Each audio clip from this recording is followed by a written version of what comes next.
नमस्कार मु दीपक सेनापति। आज शुणिबा गोटे लोकप्रिय कहानी कोपे बर कि तपे बर। परिवेषण परशुराम बेहेरा। गोटे गाँव रे गोटे महादेव मंदिर थाए। से गाँव रे भी गोटे ब्राह्मण आउ गोटे केउट थिले। से दिहे जांक आंठुकुड़ा दर बुढ़ा हेलेनी आसी हेले तांकर पिला छुआ किछि नाही। दिहे जांक महादेवंक मंदिर रे गुहारी करुथांती पुओटिए पाइबा पई। केते अधिया पड़ंती केते पूजार्चना ओसाबार करंती हेले महादेवंकर तांकु किछि आज्ञा होउ न थाए। ब्राह्मण नीति कोन करे ना फूल बेलपत्री गईस अरुआ चाउल महादेवंक मुंडरे चढ़ाए। नीति नीति पूजा अभिषेक करे तथापि महादेव ता कथा किछि सुनु न थांती। आउ से केउट भी सेमिति जेते हारी गुहारी कले भी महादेव ता कथा कानुकु नौ न थांती। दिने केउट जाइथिला माछ मारिबाकू। टोकेये माछ झांपीरे पुरे मुंडे की चली थाए। मद पी आखि रंगटहटह करि थाए। टळमळ हेई घरकू आसु थाए। बाटरे पड़ीगला महादेवंक देउळ। सीए तो मद खाई पूरा निशारे थाए। तार मने पड़ीगला महादेवंक पाखरे अधिया पड़िबा कथा। सेउठू से देउळ दुआरे जाई ठिया हैला। किलिकिला पाटी करी उठिला, महाप्रभु एते अधिया पड़िली हारी गुहारी कली किछि सुनिलनी। हौ एबे पचारुची मते पुओटिए दब ना ये टोके एक जाक माछ तम मुंड ऊपर ढाली देबी। एतिकी कही टोके एक माछ धरी से बेढ़ा भितर को पशिगला बेलकू महादेव छानिया। महादेव विचारिले आ एबे तो कथा सरिला। ए केउट तो निशारे टळमळ होउची ताकू कहिले से किछि बुझिबो।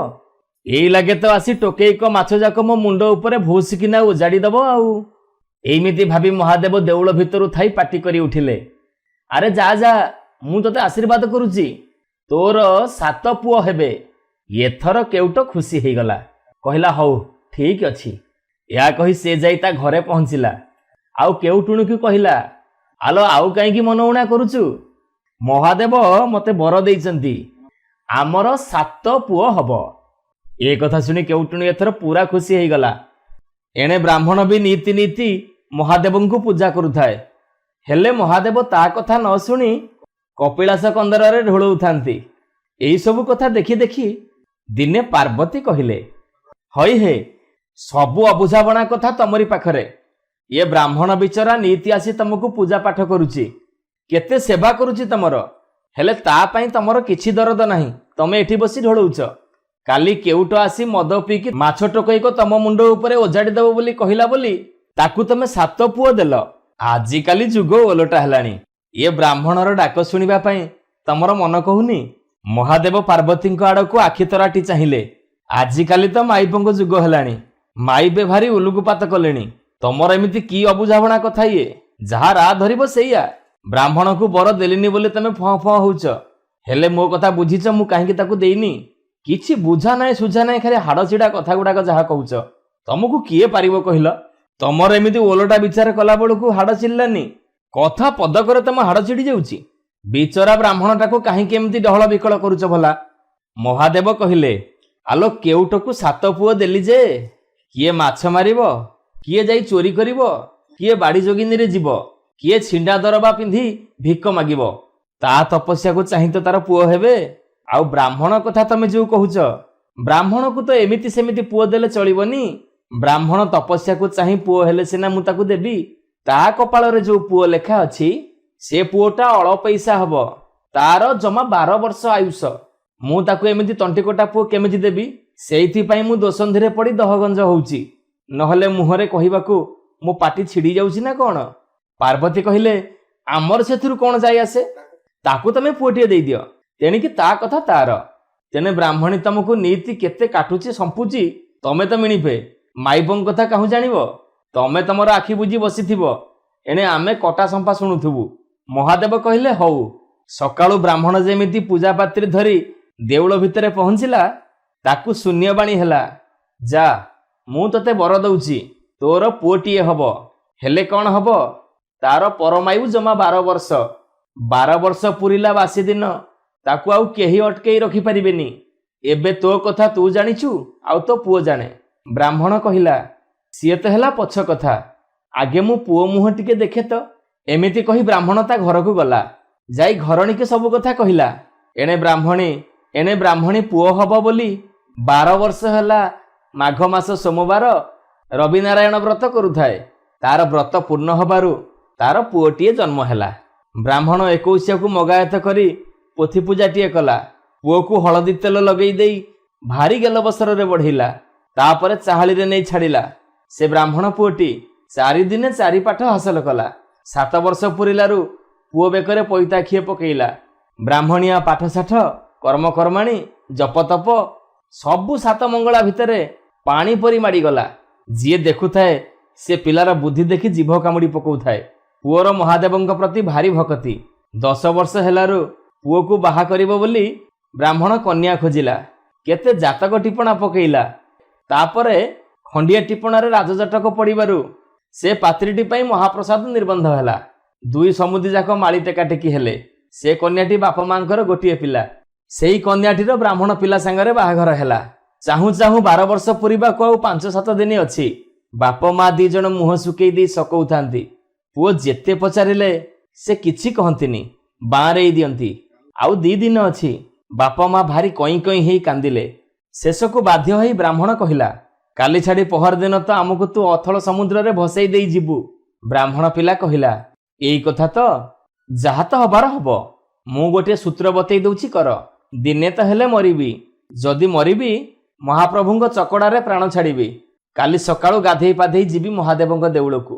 ସେଇଠି ମୋ ଆୟୁଷ ଟପିଯିବା ଯାଏ ଏକା ଧ୍ୟାନକେ ମହାଦେବଙ୍କ ଅଭିଷେକ କରୁଥିବି। ତେଣିକି ମୋ କପାଳ। ତମେ ଏକା ସେଇଠି ଟୋକେଇ ଟୋକେଇ ଫୁଲ ବେଲପତ୍ର ମାଠିଆ ମାଠିଆ ପାଣି ମୋ ପାଖରେ ପହଞ୍ଚଉଥବ।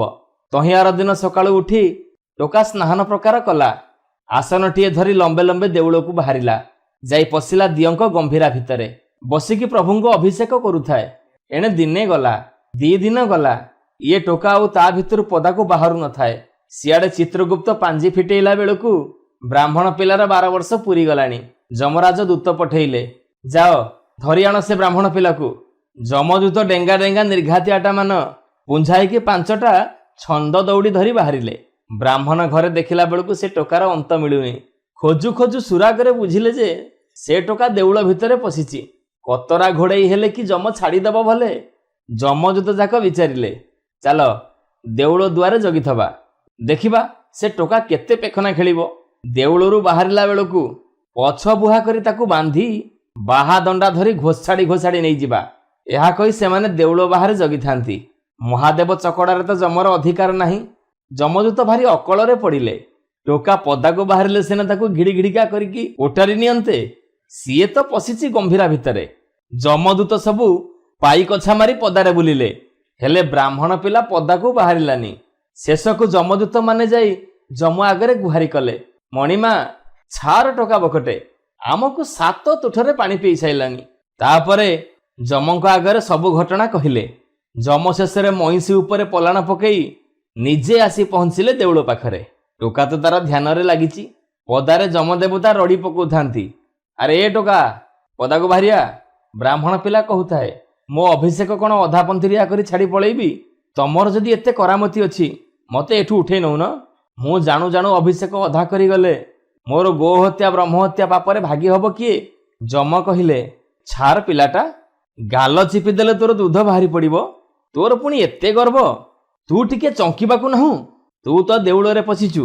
ଏମିତି ବହେ ରବେଇ ଖବେଇ ହେଇ ଯମ ସେଠୁ ବାହାରିଗଲେ। ଏଣେ ମହାଦେବ ଯାଇଥିଲେ ବୁଲିବାକୁ। ସିଆଡ଼ୁ ଆସି ପହଞ୍ଚିଲା ବେଳକୁ ନାଟ ଲାଗିଛି। ଏସବୁ କଥା ଦେଖି ମୁହଁଟା ଭୁରକୁଣ୍ଡା କରି ଘରକୁ ଗଲେ। ପାର୍ବତୀଙ୍କି ଯାଇ ସବୁ କଥା କହିଲେ। ମାନୁ ନଥିଲ ପରା, ଏବେ ତମେ ସମ୍ଭାଳ। ପୁଅ ଦେଲା ବେଳକୁ କେତେ ନେହୁରା ହଉଥିଲ, ଏତେବେଳକୁ ଆମର ଟଣା ଓଟରା ଲାଗିଛି।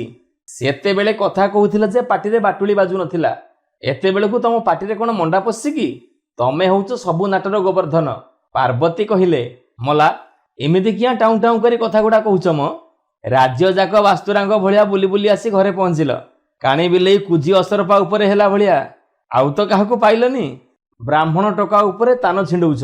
ତମେ ଯାଅ ଯାଅ ଶୋଇବ ଯାଅ। ତମର ଏତେ ଗହୀରରେ ଚାଷ କିଆଁ?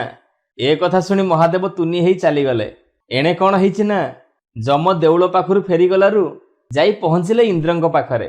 ଇନ୍ଦ୍ର ଦେଖିବା କ୍ଷଣି କହିଲେ, କିହ ତମେ କୁଆଡ଼େ? ଯମଙ୍କ ସାଙ୍ଗରେ ଦୂତ ଯାକ ବି ଥାଆନ୍ତି, ଚିତ୍ରଗୁପ୍ତ ଥାଆନ୍ତି। ପଣ୍ଡା ମଇଁଷି ଥାଏ। ଯମ କହିଲେ, ନିଅ ନିଅ ତମ ପାଞ୍ଜିପତ୍ର ନିଅ। ମୁଁ ତ ଆଜି ଯାଏ ରାଜତ୍ୱ କଲି ଯେ ମୋ ନାଁ ଶୁଣି ପିମ୍ପୁଡ଼ି ଠାରୁ ରାଜା ପର୍ଯ୍ୟନ୍ତ ଭୟରେ ଥରୁଥିଲେ। ମୁଁ ଦାଣ୍ଡକୁ ବାହାରିଲେ ଗର୍ଭଣୀ ଗାଈ ବାଟ ଛାଡ଼ି ଦେଉଥିଲା। ଆଜି ମୋ 12 ବର୍ଷର ତପସ୍ୟା ଶୁକୁଆ ପୋଡ଼ାରେ ଶେଷ।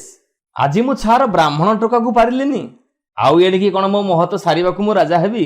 ଏତିକି କହି ପାଞ୍ଜି ବିଡ଼ାକ ଇନ୍ଦ୍ରଙ୍କ ଆଡ଼କୁ ଫୋପାଡ଼ି ଦେଇ ଯମରାଜ ଥକା ମରା ହେଇ ବସିଗଲେ। ଇନ୍ଦ୍ର ପଚାରିଲେ, କିହୋ କଥା କ'ଣ? ଚିତ୍ରଗୁପ୍ତ କହିଲେ, ଏମିତି ଏକ ବ୍ରାହ୍ମଣ ଟୋକାର 12 ବର୍ଷ ଆଜି ପୁରିଲା ଯେ ଯମଦୂତଙ୍କୁ ସେ ଭୁରୁଡ଼େଇ ଦେଲା। ଯମରାଜାଙ୍କୁ ବି ପାସାଙ୍ଗାରେ ପକେଇବାକୁ ନାହିଁ। ମହାଦେବଙ୍କ ଗମ୍ଭୀରା ଭିତରେ ପଶିଛି ଯେ ଆଉ ବାହାରୁନି। ଇନ୍ଦ୍ର କହିଲେ, ଓହୋ, କାଳ ତ ଆସି ଲଟାରେ ପଶିଲାଣି।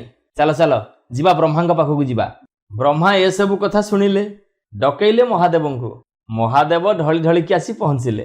ବ୍ରହ୍ମା ଇନ୍ଦ୍ର 2 ଜଣ ଯାକ କହିଲେ, ଇଏ କୋଉ ନିଶାପ ମହାଦେବ? ତମ ପାଇଁ କ'ଣ ଇଏ ସଂସାରଟା ବୁଡ଼ିଯିବ? ମହାଦେବ କହିଲେ, ଆରେ ତମେ ମାନେ ମତେ ସିନା ଦୋଷ ଦଉଛ, ମୋର ଆଉ ଚାରା କ'ଣ? ମାଇପଙ୍କ ଦାଉରୁ ଏଣିକି ଆଉ ଦାଣ୍ଡରେ ମୁଣ୍ଡ ଟେକି ବାଟ ଚାଲି ହବନି। ୟାପରେ ସବୁ ଘଟଣା କହିଲେ। ଶେଷକୁ ସମସ୍ତେ ବିଚରା ବିଚିରି ହେଇ ବାହାରିଲେ ବିଷ୍ଣୁଙ୍କ ପାଖକୁ। ଇଏ ସମସ୍ତେ ଯାଇ ବୈକୁଣ୍ଠରେ ପହଞ୍ଚିଲା ବେଳକୁ ଲକ୍ଷ୍ମୀ ସାଆନ୍ତାଣୀ ଏ କଥା ସବୁ ଜାଣି ସାରିଲେଣି। ବିଷ୍ଣୁ ତ ମଣୋହିରେ ବସିଥିଲେ।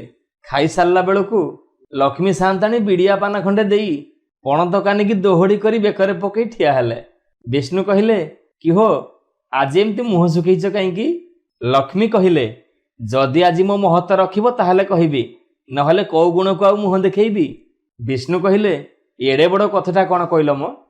ତମ କଥା ମୁଁ କ'ଣ କୋଉଦିନେ ଭାଙ୍ଗି ଦେଇଛି? କହୁନ କ'ଣ କଥା? ଲକ୍ଷ୍ମୀ କହିଲେ, ମୁଁ ନିଇତି ରାତିରୁ ଉଠି ବୁଲିଗଲା ବେଳେ ଗୋଟେ ବ୍ରାହ୍ମଣର ଚଉରା ଲିପାପୋଛା ହେଇ ଗୋବର ପାଣି ପଡ଼ିଥାଏ। ସେଇଠି ଦଣ୍ଡେ ବସେ।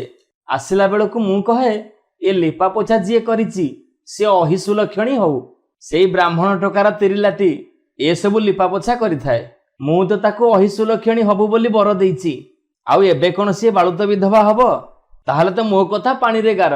ଏତିକି କହୁ କହୁ ମହାଲକ୍ଷ୍ମୀ କୋହରେଇ କରି ସକେଇଲେ। ବିଷ୍ଣୁ କହିଲେ, ହଉ ତମେ ଯାଅ। ଏଇ କଥା ପାଇଁ ଏତେ ଭାଲେଣି?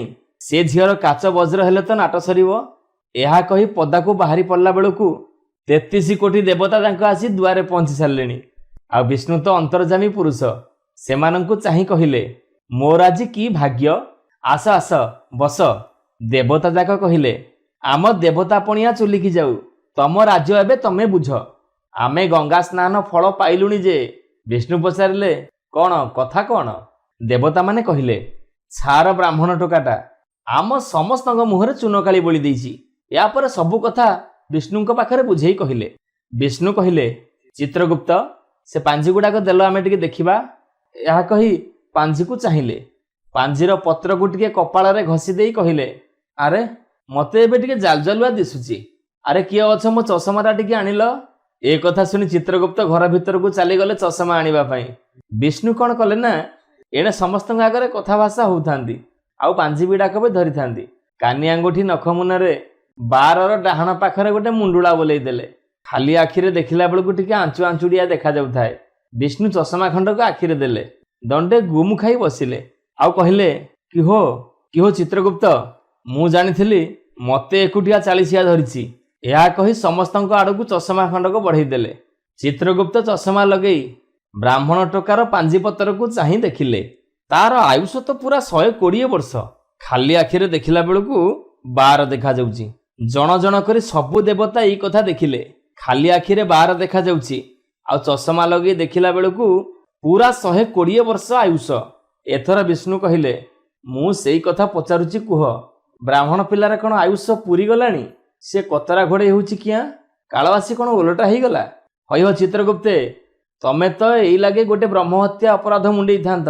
ଏମିତି ନିଶାପ ହେଲେ ତ ମଞ୍ଚ ଲୋକେ ସବୁ କାଉଳି ହେଇ ମରିବେ।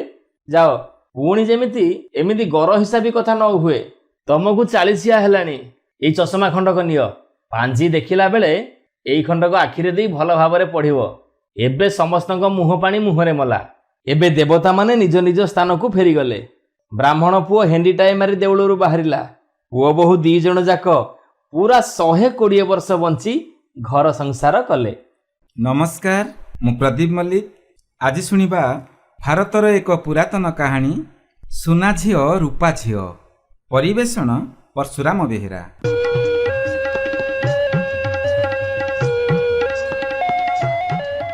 ଜଣେ ଯୁବରାଜ ଥିଲେ। ତାଙ୍କର ଗୋଟିଏ କଳା ଘୋଡ଼ା ଥିଲା। ଥରେ ସେ ବନସ୍ଥରୁ ଶିକାର କରି ଫେରୁଥିଲେ। ଫେରିବା ବାଟରେ ତାଙ୍କୁ ଭୀଷଣ ଶୋଷ ହେଲା। ଘୋଡ଼ାକୁ ବି ଶୋଷ ଲାଗିଲା। ପାଣି ପିଇବାକୁ ଗୋଟିଏ ଝରଣା କୂଳରେ ସେ ଘୋଡ଼ାରୁ ଓହ୍ଲେଇ ପଡ଼ିଲେ। ଝରଣାରୁ ଘୋଡ଼ା ପାଣି ପିଇଲା, ସେ ବି ପାଣି ପିଇଲେ। ପାଣି ପିଇଲା ବେଳେ ସେ ଦେଖିଲେ ପାଣିରେ କେରାଏ ସୁନାର ବାଳ ଆଉ କେରାଏ ରୂପାର ବାଳ ପଡ଼ିଛି। ସେ ସେଇ କେଶ ଦୁଇ କେରାକ ପାଣିରୁ ଉଠେଇ ଆଣିଲେ।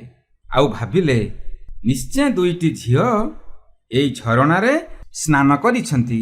ଯେଉଁ ଝିଅ ଦୁଇଟି ସ୍ନାନ କରିଛନ୍ତି ସେଇ ଝିଅ ଦୁହିଁଙ୍କର ଏଇ କେଶ। ସେଇ ଦୁହିଁଙ୍କ ଭିତରୁ ଜଣେ ନିଶ୍ଚୟ ସ୍ୱର୍ଣ୍ଣ କେଶୀ, ଆଉ ଆର ଜଣକ ନିଶ୍ଚୟ ରୌପ୍ୟ କେଶୀ। କେଶ ଦୁଇ କେରାକ ଦେଖୁ ଦେଖୁ ସେ ସେଇ ସୁନ୍ଦରୀ ଝିଅ ଦୁହିଁଙ୍କର ରୂପ କଳନା କଲେ। ଆଉ ଏକାବେଳେ ଦୁଇ ଜଣକୁ ଭଲ ପାଇ ବସିଲେ। ଏଥର ସେ ସେଇ ବାଳ ଦୁଇ କେରାକ ନିଜ ପଗଡ଼ିରେ ଖୋସି ରାଜପ୍ରସାଦକୁ ଫେରି ଆସିଲେ। ରାତିରେ ରାଜାରାଣୀ ଓ ରାଜପ୍ରସାଦର ସବୁ ଚାକର ବାକର ଖାଇ ବସିଲେ। ହେଲେ ଯୁବରାଜ ଦେଖା ନଥିଲେ। ରାଣୀମାଙ୍କ ସାଙ୍ଗରେ ଚାକର ବାକର ସମସ୍ତେ ତାଙ୍କୁ ରାଜପ୍ରସାଦ ସାରା ବହୁ ଖୋଜିଲେ, କୋଉଠି ତାଙ୍କୁ ପାଇଲେ ନାହିଁ। ଏତିକି ବେଳେ ଚାକରାଣୀଟେ ଭଣ୍ଡାର ଘରକୁ ଲେମ୍ବୁ ନେବା ପାଇଁ ଆସିଲା। ଦେଖିଲା ବେଳକୁ ଯୁବରାଜ ତଳେ ମୁହଁ ମାଡ଼ି ଶୋଇଛନ୍ତି। ସେ ହଠାତ୍ ପାଟି କରି ତାଙ୍କୁ ଡାକିବାକୁ ଯାଉଛି। ଯୁବରାଜ ତା ପାଟିକୁ ବୁଝି ଧରିଲେ। କହିଲେ, ମୁଁ ଏଠି ଶୋଇଛି ବୋଲି ତୁ କାହାକୁ କହିବୁ ନାହିଁ। ଯଦି କହିବୁ ତେବେ ତୁ ମରିବୁ। ଚାକରାଣୀଟି କହିଲା, ନା ମୁଁ କାହାକୁ କହିବି ନାହିଁ। କିନ୍ତୁ ସେ ରାଣୀମାଙ୍କ କାନରେ ଏକଥା ଫୁସୁଫୁସୁ କରି କହିଦେଲା। ତହୁଁ କେଇ ନିମିଷକ ମଧ୍ୟରେ ରାଣୀମା ଯାଇ ଭଣ୍ଡାର ଘରେ ହାଜର ହୋଇଗଲେ। ପୁଅକୁ ତଳୁ ଉଠେଇ କୋଳକୁ ଆଣି ପଚାରିଲେ, ଧନରେ ତୁ କାହିଁକି ଏମିତି ହିନିମାନିଆ ହେଇ ତଳେ ଶୋଇଥିଲୁ? ମୋତେ ଆଗ କହ, ତୋର ଯାହା ଦରକାର ତତେ ମୁଁ ତାହା ଯୋଗାଇ ଦେବି। ଏକଥା ଶୁଣି ରାଜକୁମାର ତାଙ୍କ ପଗଡ଼ି ଭିତରୁ ସୁନାର ବାଳ ଓ ରୂପାର ବାଳ ବାହାର କଲେ। ରାଣୀମାଙ୍କ ହାତକୁ ବାଳ ଦୁଇ କେରାକ ବଢ଼େଇ ଦେଇ କହିଲେ, ଯୋଉ ଝିଅରେ ଏ ସୁନା ବାଳ ଆଉ ଯୋଉ ଝିଅରେ ଏ ରୂପା ବାଳ ସେଇ ଦୁଇ ଜଣକୁ ମୁଁ ବାହା ହେବି। ସେଇ ଦୁଇ ଜଣକୁ ମୁଁ ବାହା ହେବି। ରାଣୀ କହିଲେ, ଠିକ୍ ଅଛି, ମୁଁ ସେ ଝିଅ ଦୁଇ ଜଣକୁ ଖୋଜି ବାହାର କରିବି। ସେ ଦୁହିଁଙ୍କ ସାଙ୍ଗରେ ତୋର ବାହାଘର ହବ। ରାଣୀଙ୍କଠୁ ପ୍ରତିଶ୍ରୁତି ପାଇଲା ପରେ ଯୁବରାଜ ଯାଇ ଖାଇଲେ। ତା ପରଦିନ ସକାଳେ ରାଜ୍ୟସାରା ଡେଙ୍ଗୁରା ଦିଆଗଲା। ରାଜ୍ୟର ସବୁ ଯୁବତୀ ସେମାନଙ୍କ କେଶ ମୁକୁଳା କରି ରାଜପ୍ରସାଦ ପାଖକୁ ଆସିଲେ। ପ୍ରାସାଦ ସାମ୍ନାରେ ଥିବା ବିଶାଳ ପଡ଼ିଆରେ ଧାଡ଼ି ଧାଡ଼ି ଠିଆ ହେଲେ। ସମସ୍ତଙ୍କ ମୁଣ୍ଡର କେଶକୁ ଯୁବରାଜ ରାଣୀମାଙ୍କ ସହ ପରୀକ୍ଷା କଲେ। ହେଲେ କାହାରି ମୁଣ୍ଡରେ ସୁନାର କେଶ କି ରୂପାର କେଶ ନଥିଲା। ଯୁବରାଜ ଦୁଃଖରେ ଭାଙ୍ଗି ପଡ଼ିଲେ। ରାଜପ୍ରସାଦର କିଛି ଦୂରରେ ଦୁଇ ଜଣ ଯୁବତୀ ଚୁପଚାପ ବସି ଏସବୁ ଦେଖୁଥିଲେ। ସେମାନଙ୍କ ଭିତରୁ ଜଣଙ୍କର କେଶ ସୁନାର, ଆର ଜଣଙ୍କର କେଶ ରୂପାର। ସେଇ ଦୁଇ ଜଣଙ୍କ ଉପରେ ରାଜକୁମାରଙ୍କ ନଜର ପଡ଼ିଗଲା। ସେ ରାଣୀମାଙ୍କ ପାଖକୁ ଯାଇ କହିଲେ, ମା ମା ହେଇ ଦେଖ, ଯୋଉ ଝିଅର ସୁନାର କେଶ ଆଉ ଯୋଉ ଝିଅର ରୂପାର କେଶ ସେଇ ଦୁଇ ଜଣ ସେଇଠି ବସିଛନ୍ତି। ଦେଖ ଦେଖ। ରାଣୀମା ଝିଅ ଦୁଇଟିଙ୍କ ଆଡ଼କୁ ଚାହିଁଲେ। ସେମାନଙ୍କୁ ଦେଖୁ ଦେଖୁ ସ୍ତବ୍ଧ ହୋଇଗଲେ। କହିଲେ, ହେ ଭଗବାନ, ସେ ଦୁଇ ଜଣ ପରା ତ ସାନ ଭଉଣୀ ସୁନା ଆଉ ରୂପା। ଏକଥା ଶୁଣୁ ଶୁଣୁ ରାଜକୁମାରଙ୍କ ମୁହଁ ଶୁଖିଗଲା। ହେଲେ ସେ ଜିଦ୍ ଧରି ବସିଲେ, ସିଏ ମୋ ଭଉଣୀ ହୁଅନ୍ତୁ କି ଯିଏ ହୁଅନ୍ତୁ, ମୁଁ ସେମାନଙ୍କୁ ବାହା ହେବି। ଯଦି ସେ ଦୁହିଁଙ୍କ ସହ ମୋର ବାହାଘର ନ ହୁଏ ତେବେ ମୁଁ ରାଜ୍ୟ ଛାଡ଼ି କେଉଁଆଡ଼େ ଚାଲିଯିବି। ଯୁବରାଜାଙ୍କ ଏପରି କଥାରେ ରାଜାରାଣୀ, ମନ୍ତ୍ରୀ, ସେନାପତି ସଭିଙ୍କ ମୁଣ୍ଡ ଘୂରିଗଲା। ସମସ୍ତେ ଯୁବରାଜଙ୍କୁ ବହୁତ ବୁଝାସୁଝା କଲେ।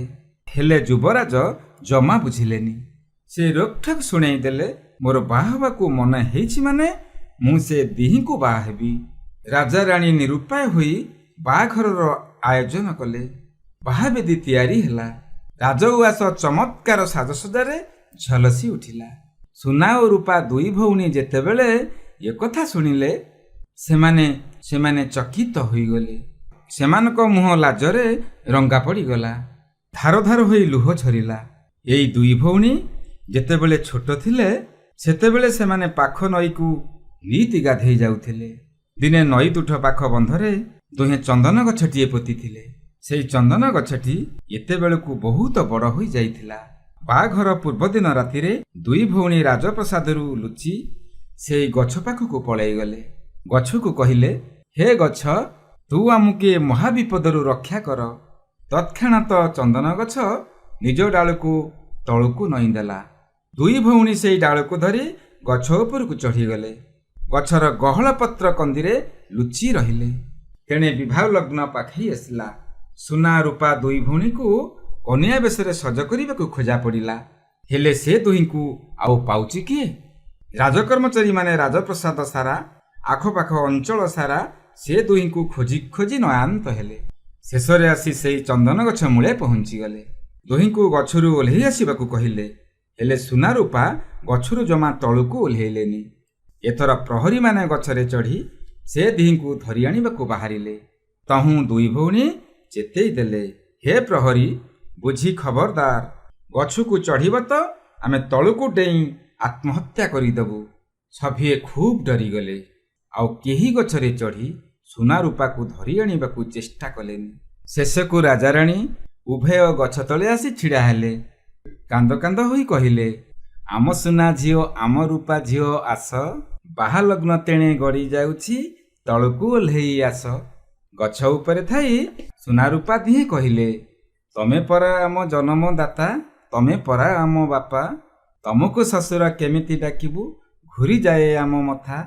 ଆଉ ଚନ୍ଦନ ଗଛକୁ କହିଲେ, ଚନ୍ଦନ ଗଛରେ ଚନ୍ଦନ ଗଛ, ତୁ ହୁ ହୁ ବଢ଼ିଯା, ଆକାଶକୁ ଉଠିଯା। ଚାହୁଁ ଚାହୁଁ ଚନ୍ଦନ ଗଛ ନିଜଠୁ ଆହୁରି 2 ଗୁଣ ବଢ଼ିଗଲା। ଦି ଭଉଣୀକୁ ଆହୁରି ଉପରକୁ ନେଇଗଲା। ଏଥର ନିଜେ ରାଣୀ ଆଉ ରାଜା ପରିବାରର ସମସ୍ତେ ଆସି ସେଇ ଗଛ ମୂଳେ ରୁଣ୍ଡ ହୋଇଗଲେ। କାକୁତି ମିନତି ହେଇ ଦୁଇ ଭଉଣୀକୁ ତଳକୁ ଓହ୍ଲେଇ ଆସିବାକୁ କହିଲେ। ହେଲେ ସେମାନେ ଯେତେ ଯେତେ ନେହୁରା ହେଲେ ଗଛଟି ସେତେ ସେତେ ଉପରକୁ ଉଠିଗଲା। ଶେଷକୁ ରାଜକୁମାର ନିଜେ ଆସି କାନ୍ଦି କାନ୍ଦି କହିଲେ, ଓହ୍ଲେଇ ଆସ, ଓହ୍ଲେଇ ଆସ, ମୋ ସୁନା ଭଉଣୀ, ମୋ ରୂପା ଭଉଣୀ, ବାହାଘର ଲଗ୍ନ ହୋଇଗଲାଣି। ସୁନା ରୂପା ଦିହେଁ ଉତ୍ତର ଦେଲେ, ତମେ ତ ଆମ ମା ପେଟ ଭାଇ, ସ୍ୱାମୀ ବୋଲି ଏବେ କେମିତି ଡାକିବୁ, ଘୂରିଯାଏ ମଥା, ବୁଦ୍ଧି ବାଟ ଦିଶୁନାହିଁ। ଆଉ ଦୁହେଁ ଯାକ କାନ୍ଦି କାନ୍ଦି ଚନ୍ଦନ ଗଛକୁ କହିଲେ, ଚନ୍ଦନ ଗଛରେ ଚନ୍ଦନ ଗଛ, ତୁ ହୁ ହୁ ବଢ଼ିଯା, ଆକାଶକୁ ଉଠିଯା, ତୋରି କୋଳରେ ଆମରି ଦିହିଁଙ୍କୁ ନିରାପଦେ ରଖିଥା। ଚାହୁଁ ଚାହୁଁ ଚନ୍ଦନ ଗଛ ଆକାଶର 10 ମାଇଲ ଉଚ୍ଚକୁ ଉଠିଗଲା। ଆଖି ପିଛୁଡ଼ାକେ ଆକାଶରେ କଳା ମେଘ ଘୋଟି ଆସିଲା। ଚକ୍ ଚକ୍ ବିଜୁଳି ମାଇଲା ଓ ହଠାତ୍ ଗୋଟେ ପ୍ରଚଣ୍ଡ ଶବ୍ଦ କରି ଗଛଟି ଦିଫାଳ ହୋଇଗଲା। ସୁନା ରୂପା ଦୁଇ ଭଉଣୀକୁ ତା ବିଶାଳ ଗଣ୍ଡି ଭିତରେ ପୂରେଇ ଯୋଡ଼ି ହେଇଗଲା। ଦୁଇ ଭଉଣୀ ସେଇ ଗଛର ଗଣ୍ଡି ଭିତରେ ନିମିଷକେ ଅଦୃଶ୍ୟ ହୋଇଗଲେ।